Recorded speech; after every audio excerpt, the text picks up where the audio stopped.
حديث نمبر 15. وعن ابن عباس رضي الله عنهما أن رسول الله صلى الله عليه وسلم قال: يأتي أحدكم الشيطان في صلاته فينفخ في مقعدته فيخيل إليه أنه أحدث ولم يحدث، فإذا وجد ذلك فلا ينصرف حتى يسمع صوتا أو يجد ريحا. أخرجه البزار، وأصله في الصحيحين من حديث عبد الله بن زيد، ولمسلم عن أبي هريرة رضي الله عنه نحوه، وللحاكم عن أبي سعيد مرفوعا: إذا جاء أحدكم الشيطان فقال إنك أحدثت فليقل كذبت. وأخرجه ابن حبان بلفظ فليقل في نفسه. دي حدیث کی دا مسئلہ بیانیگی چې انسان لا شیطان د اوداسه بارکی په شک او وسوسه کې اچي. اگر دشمن دے کوشش کی چې انسان په وسوسه کې واچي. ابن عباس رضی الله عنه روایت ده چې رسول الله صلی الله علیه وسلم فرمایل: په مانځ کې استاسو یو کس ته شیطان راشي او د هغه په دبر کې پوکیو کې، نو په دې طریقه د پزله کې دا خیال اچي چې ګنې دا به اودس شو، حالانکه دا به اودس شوی نه وي. نو کله چې داسې وسوسه تاسو اومندله، نو د منځنه دی نه ګرځي ته دې چې د هوا आवाज واوري یا بدبوئی محسوسه کی. بازار روایت کړی دی او دې حدیث اصل په بخاری او مسلم کې د عبد الله بن زید د حدیث نه دی. ابو مسلم کې د ابي هريره رضی الله عنه نه د دې پشان حدیث روایت شوی دی، او حاکم د ابو سعید نه مرفوعاً روایت کړی دی چې کله په تاسو کې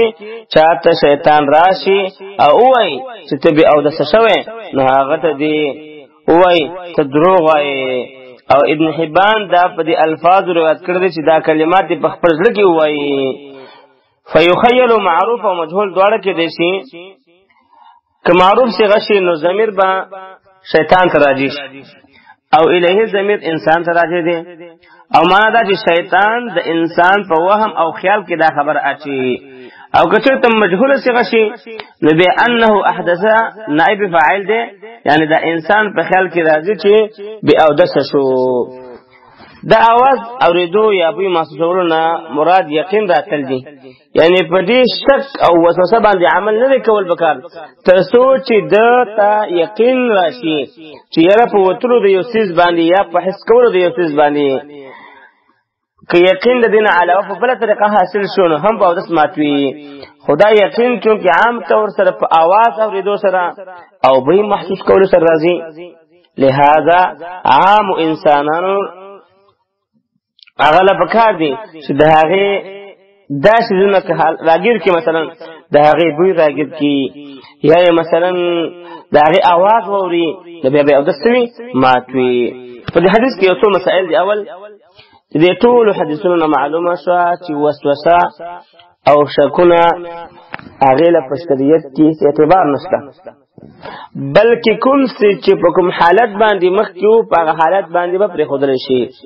ته دې چې د حالت نه نقل کوونکې موجود شي. مثلا انسان ته او د یقیني یادو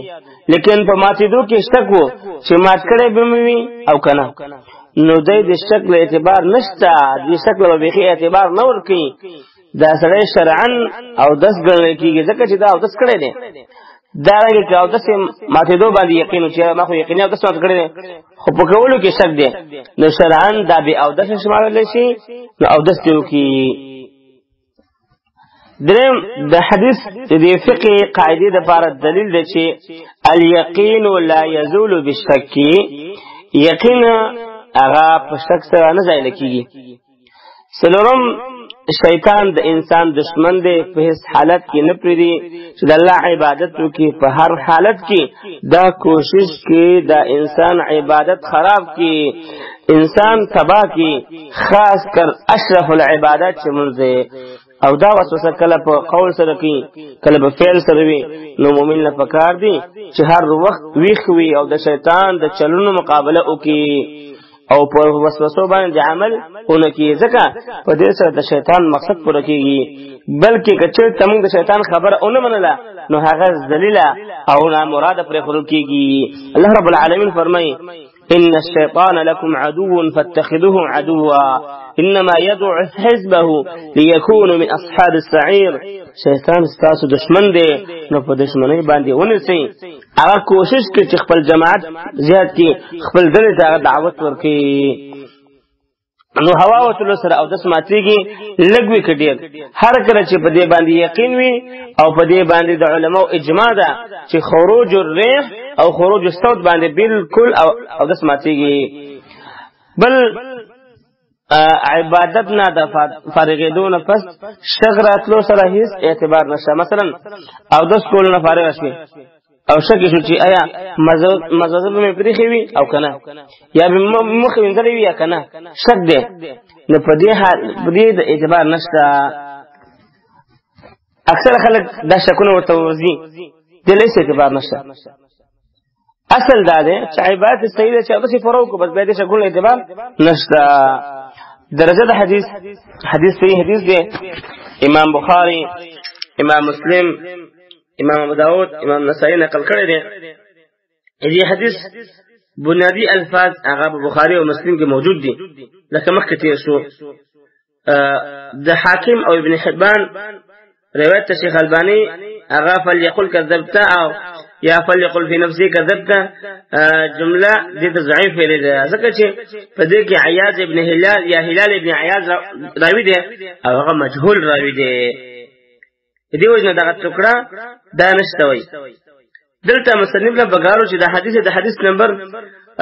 15 ایوا سره ذکر کړی ذکر کړی وای کوم چې د مسلم په حواله کې مخکې تیر شو څنګه د دوړو مضمون هغه یو دی باب آداب قضاء الحاجه تقضاء حاجت د آداب بیان آداب جمع د ادب د ادب په لغت کې دعوت ورکولو ته وای مأدوبه هغه خوراک ته وای چې هغه ته خلک رابرل شي او ادب ته ادب ځکه وای چې دې ته هم انسان رابرل کیږي چې دې په کولو سره ځان خسته کوي ادب اصطلاحي معنی دا ده چې ملاحظة كل شيء في وقته ومكانه ده هر سیز د موقع او محل حساتل ابن قیم رحمه الله فرمای اجتماع خصال الخير في العبد فبندک د خیر خګړي خوینه راجمه کېدل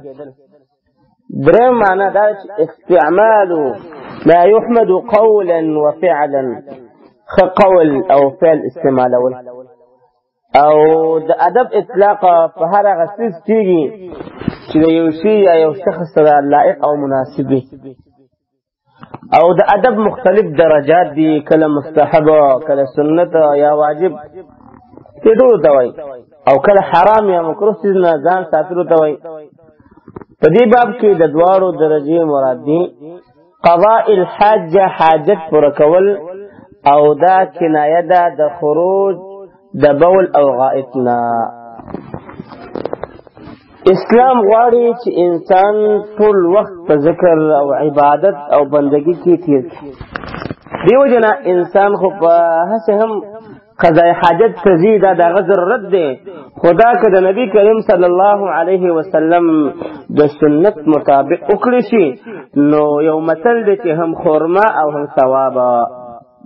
ضرورت به هم پوره شي او د بندگی حق به هم ادا شي په احادیثو کې د قضاء حاجت ګڼ آداب بیان شوي دي چې د هغې خلاصه دا ده حدیث نمبر 6 عن أنس بن مالك رضي الله عنه قال كان رسول الله صلى الله عليه وسلم إذا دخل الخلاء وضع خاتمه أخرجه الأربعة وهو معلول ده حدیث کې دا مسله بیانوي چې کوم څیز کې چې الله ذکر لیکلی وي هغه بیت الخلا ته ننباسل پکار نه دي انس رضی الله عنه فرمای رسول الله صلی الله علیه وسلم با چې کله بیت الخلا ته داخله ده نو خپل غتمه به کې خدلا ابو داود ترمذی نسائی ابن ماجه دا روایت کړی دی اذا دخل کله به چې د داخله دو اراده وکړه الخلا د قضاء حاجت پر کولو ځای ته وای خلا او تزکوي چې په دې کې انسان یوازواله کې یا ځکه چې د قضاء حاجت د وخت نه علاوه په باقي اوقاتو کې د غزي خالی پروتوي نو ځکه ورته خلا وای خلانا یا خلا مراد صحرا شي نو دخل په خپل معنا ده او کو بیت الخلا شي نو بیا دخلنا مراد اراده د دخول ده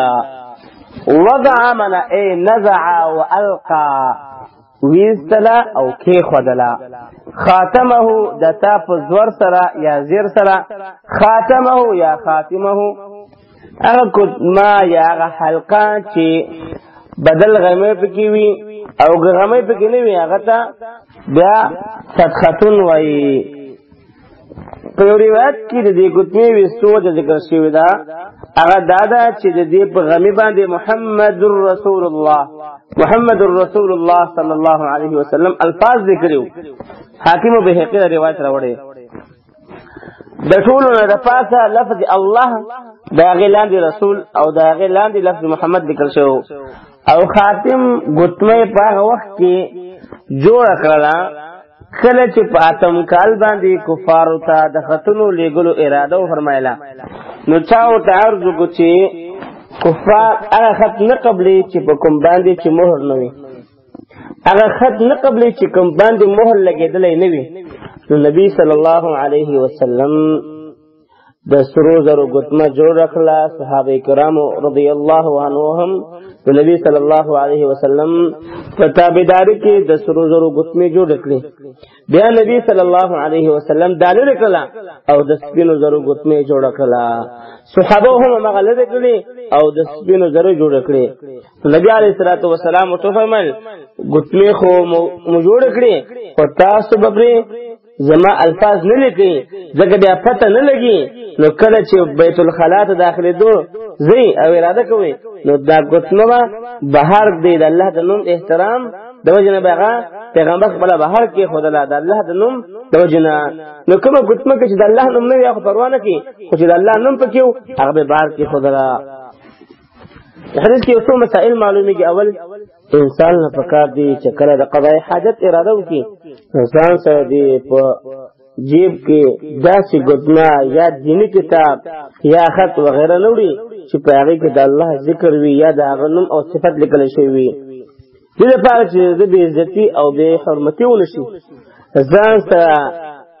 دې وړل مکروه دی الله فرمایي ومن يعظم شعائر الله فانها من تقوى القلوب سوچ د الله د دین د علامات او قدر احترام کی دا کار د زړه د اخلاص نه دی دیم د قران کریم هم دا حکم دی بلکې د دې وړل سخت مکروه دی ځکه د دې په صفت کې په خصوصي توګه راغلی چې انه لقرآن کریم قرآن مجید انه لکتاب عزیز ذکر مبارک دا ډول پکار نه دی البته که داسې صورت را پیښ شي که داسې د بیت الخلا نه بهر کې سره مسافر دی نو د پټېدو خطر ده مثلا یو سړی قیمتي قرآن اخیستی دی قیمتي سړي د اذکارو کتاب اخیستی دی هغه په جیب کې دی که دا بیت الخلا ته وړي نو ګناه ده او که بهر دی نو بیا څوک پټوي نو په شریعت کې د مال ضایع کول نه دی راغلی څه کپڑا یا څه صادر دی واخلي او دا دې پکې پټ کړي د بیت الخلا په طاق یا دیوال باندې لیکلي ځکه د ضرورت په وخت کې کراهت ختميږي لکه فتاوی اللجنه الدائمه سلورم ځل سلوختل نمبر صفحه کې دا مسله ذکر شوې ده او د پټول پس به داسې شي لکه حافظ چې قرآن په سینه کې پروت دی خو حتی الوسع د دې زیات ادب احترام وکړ دی او چې بهر چا سره کې خود لشي دا ډېر بهترین کار دی درجه د حدیث اسناده ضعیف امام ترمذی د حسن صحیح دی دغه ابن حبان امام منذری ابن دقیق عبدی موسى ابن هارون وغيره ته صحیح او حسن ویل دي او امام ابو داود ته منکر ویل دي ځکه دې حدیث راویان اگر کټول ثقه دي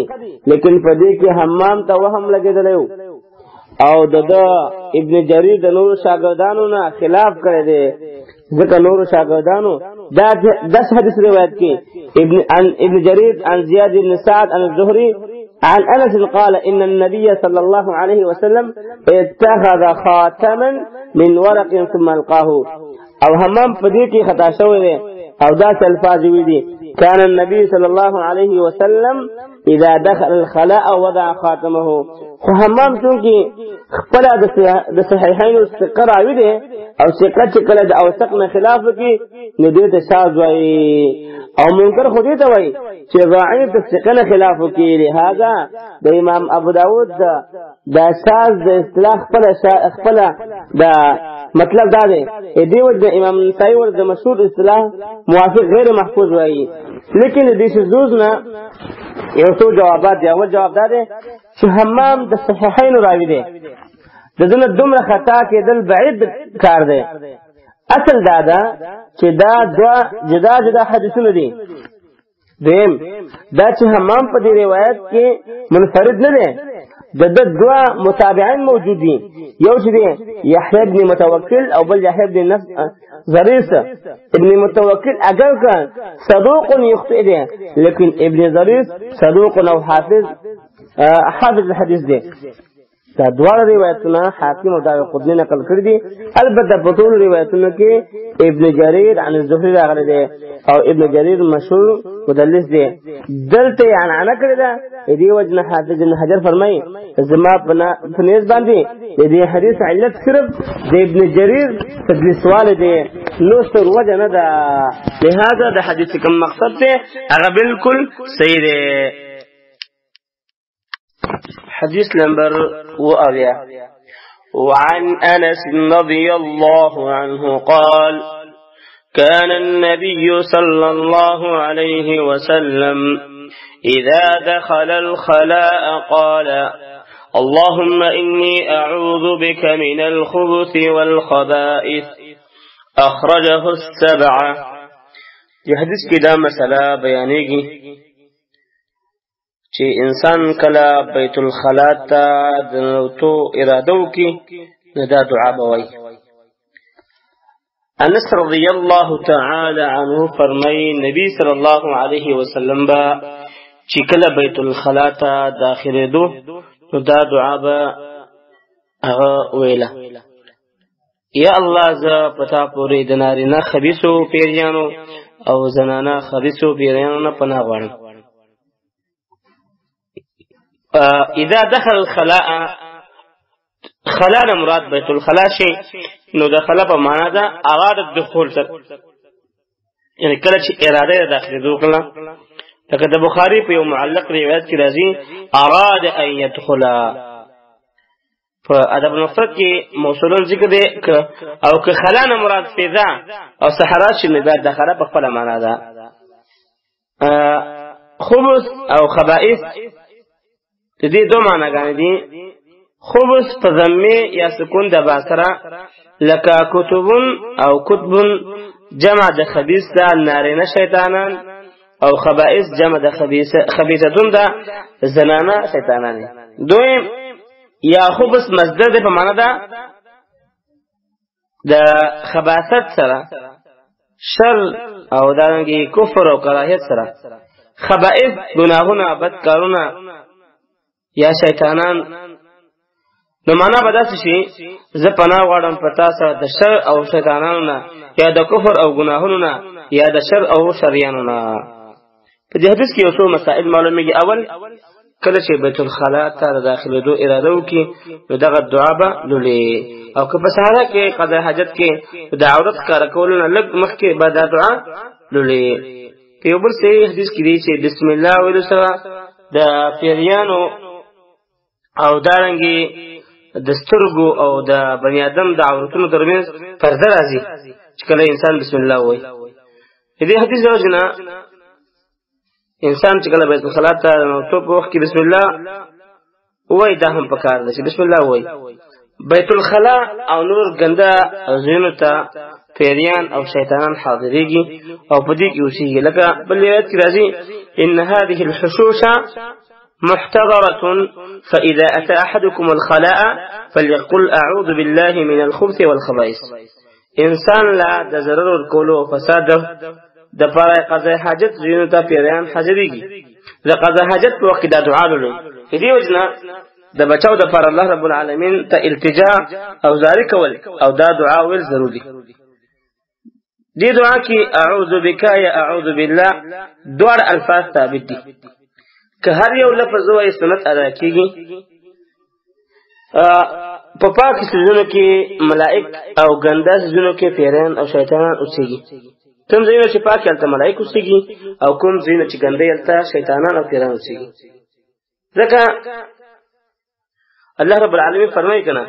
الخبيثات للخبيثين والخبيثون للخبيثات والطيبات للطيبين والطيبون للطيبات.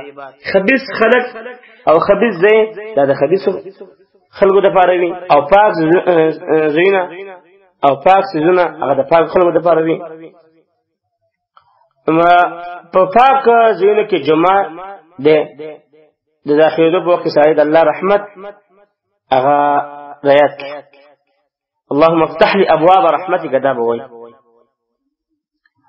او ګنده زینو کې او خبيث زینو کې لکه باترومونه شو وغیرہ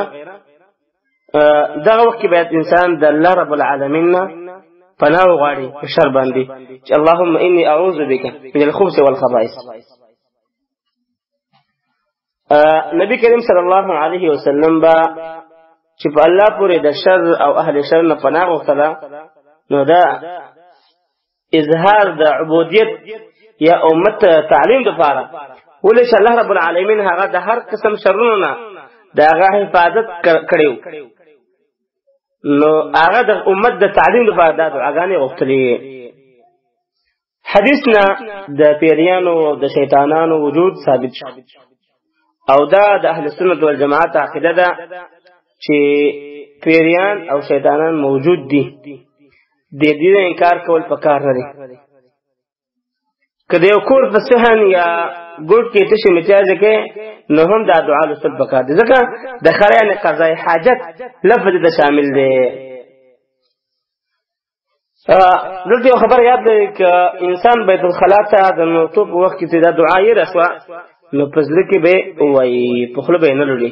ځکه د ادب خلاف ده. لکه دا جمهور علما رائے ده چې کله انسان یې رشي نو پزله کې وای. امام مالک پریز باندې دنا هم نسل شي او استدلال کې چې دا دخل خلا الفاظ باندې جمهور علما فرمایي چې داخله په مند اراده دخول سره ده چې کله بیت الخلا ته اراده کې دا دعا به وای. نو الله رب العالمین دې موږ تاسو ته په صحیح دین باندې د عمل کولو توفیق راکړي چې رسول الله صلی الله علیه وسلم د خسته مبارک آداب چې موږ ته خو دوی دا عملي کو. د حدیث درجه صحیح حدیث دی امام بخاری امام مسلم امام داود امام ترمذی هغه نقل کړی دی. حدیث نمبر 88 وعن انس رضی الله عنه قال كان رسول الله صلى الله عليه وسلم يدخل الخلاء فأحمل أنا وغلام نحوي إداوة من ماء وعنزة فيستنجي بالماء متفق عليه. في حديث كده مسألة بيانيگي چې د بول او بازار کول نه پس د استنجا کول حکم. انس رضی الله عنه روایت دی چې نبی کریم صلی الله علیه وسلم با تقاضای حاجت د پاره بهر تلو نما او زما بشان یو الک با د ابو یو لوخوي او یو ورکی نزو سره وا هغه وړله. نبی صلی الله علیه وسلم با په دې ابو سره استنجا کوله. خلانه مراد دلته مراد صحرا ده. ځکه عنزه ورکی نزا هغه به بهر د ځان سره وړله. بل دا چې په کور کې به د استنجا وغیره خدمت د دوی کور والا کولو. غلام د تینا پرې کېدو نه واخله تر 2 کاله پورې هلک ته وایي. بعضې وایي چې د ګیرې راختو پورې هلک ته غلام وایي. کله ناکله ورته دې نه پس هم غلام ویل کېږي. جمع اغلمتون یا غلمتون او غلمانون دا نحوی منازمه پشان حالت په عمر یا خدمت کې ادنا مراد ابن مسعود رضی الله عنه یا جابر رضی الله عنه یا ابو هريره رضی الله عنه دي اداوتن د ابو وړو کې لوخه چې د سرمنه نه جوړ وي کوزا لوټا وړو کې بوقا مما ان چې د ابو نه ډک عنزتن وړو کې نزا یاغه همسا چې په سر کې تیره وسپنه لري د دې په وړلو کې ډېر فواید دي صحرا کې او باندې ډېر کارونه کیږي ځان ته ځمکه باندې نرم ځمکه باندې ودري او صادر باندې واچي پردې کې ځان لپاره دارنګي وغیرہ فيستجزي استنجاء ازاله النجوي وهو الغائب یعنی ابو یا کانو سره د دواړو لارونو ابو بول بازار لري کول یا ازاله ما اصاب السبيلين من اثر البول والغائب یعنی لاندینه دواړو لارونو د تشو او د کمیټیاز اثر ختمول او امدا معنا د استطابه همدا او هر چې استجمار ده دا صرف کانو سره استنجا کولو ته وایي چې حدیث کې یو څو فواید معلومه کې اول ابو سره استنجا کول بهتر دی ځکه په دې سره د پلیتی ذات او اثر دواړه ختميږي الله فرمایي چې انزلنا من السماء ماء طهورا د اسمان نمو پاکون کې وبره لګري دي او صرف ابو سره استنجا کول د نبی کریم صلی الله علیه وسلم عام عادت مبارکو کله چې د قضای حاجت اراده وي نو استنجا پروګرام د مخ کې نه پکار دی دې لپاره چې نجاست سره رسته پاسېدو د ضرورت را نشي دریم د مشرانو خدمت کول غوره خبره ده انس بن مالک رضی الله عنه رسول الله صلی الله علیه وسلم لس کاله خدمت کړو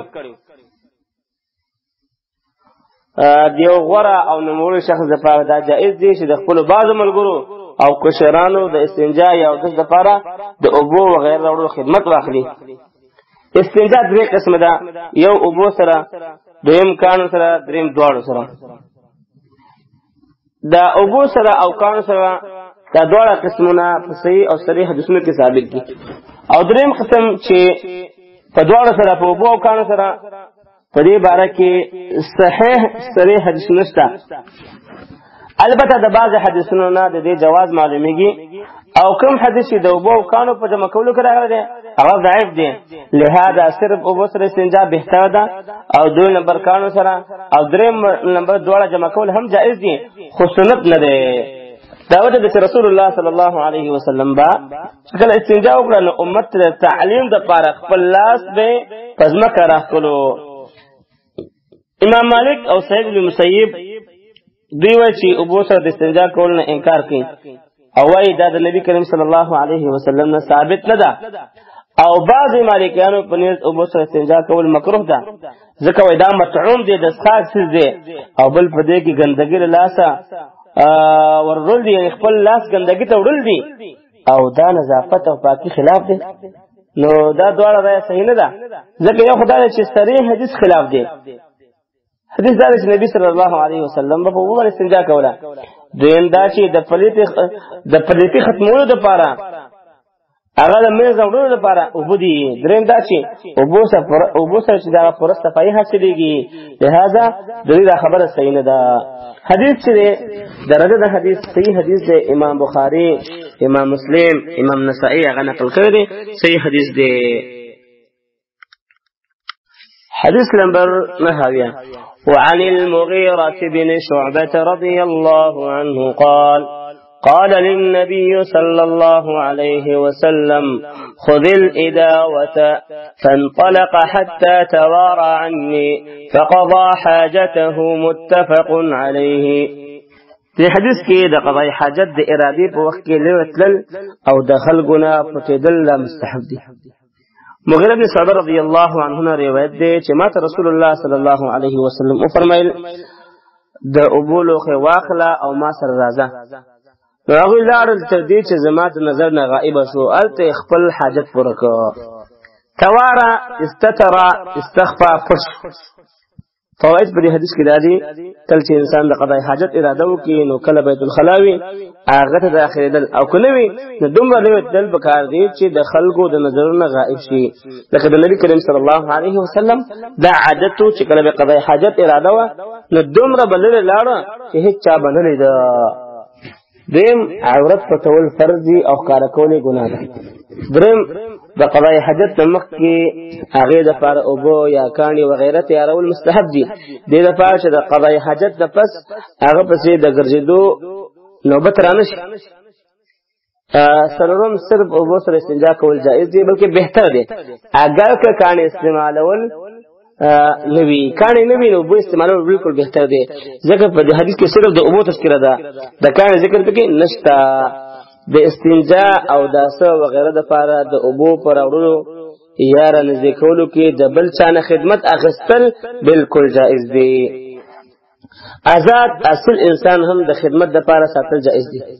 مغیره بن شعبہ با وجود د دې چې خپل هم د خپل قوم سردارو د نبی کریم صلی الله علیه وسلم خدمت خپل سعادت ګڼلو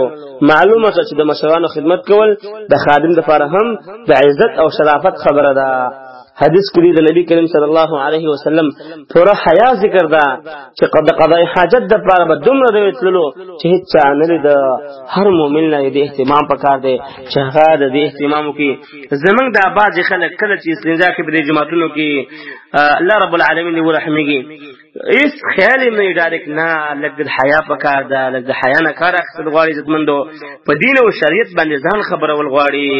ډایرک پر ټوکه د کوټ پکار نه دی بلکې کینه بیا پر ټوکه د کپیو طریقه باندې یا غ صادر په ځان باندې واچوا لہذا د دې احترام پکار دی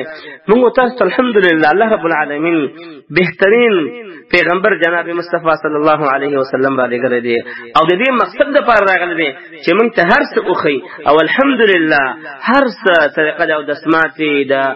او د طریقه د هر څه د ملما د هر څه طریقې موږ ته خوري دي خو موږ د خپل دین نه غافل یو او د خپل دین نه خبره یو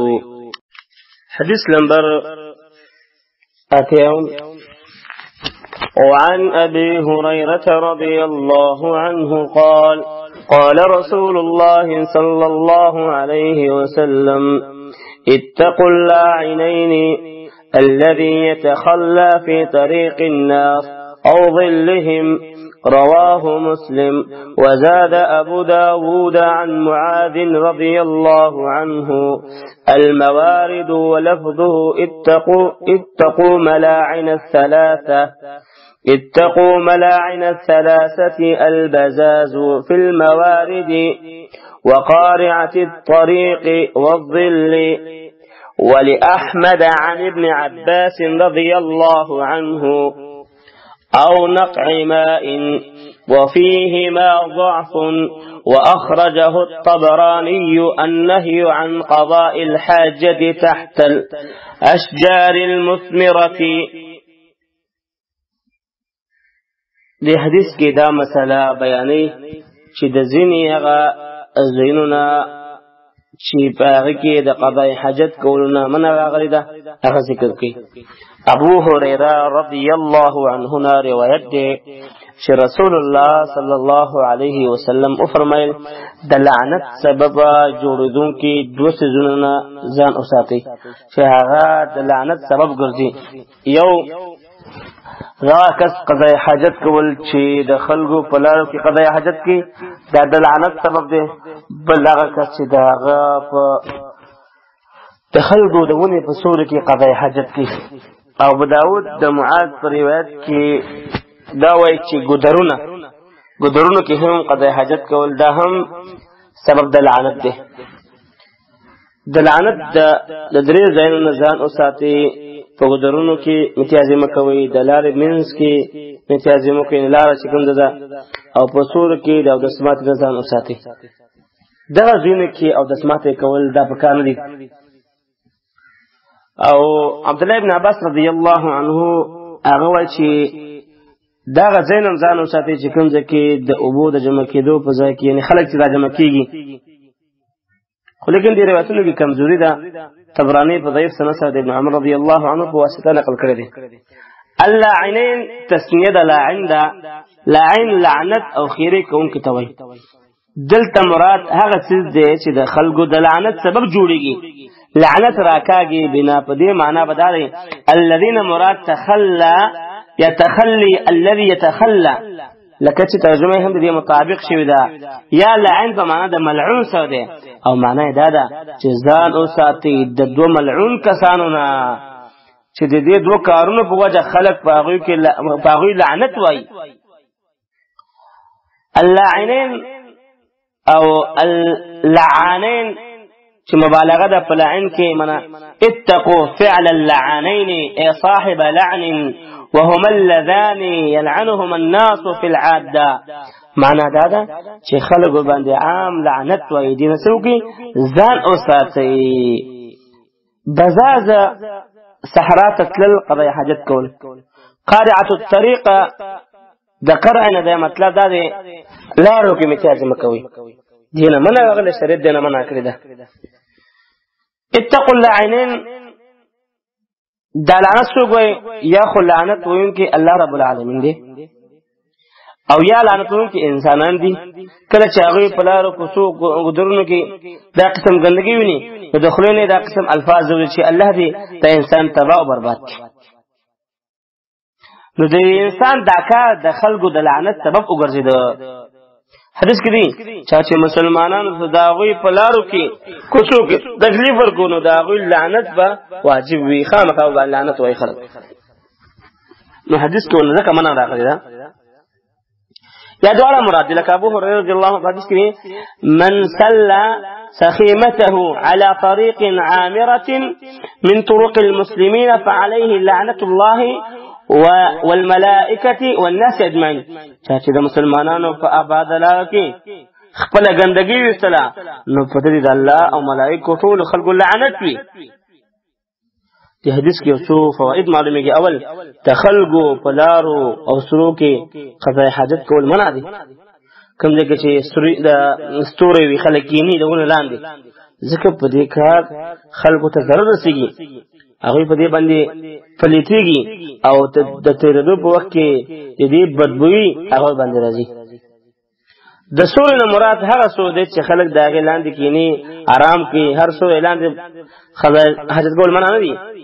ځکه په مسند احمد کې دي چې او ظل یستغل به الفاظ یعنی داسې سورې چې خلک وتکینی بلدا چې د مسلم په حدیث کې دي چې خپل رسول الله صلی الله علیه وسلم د قضا حاجت لپاره د کجورو باغ ته هغه نو باغ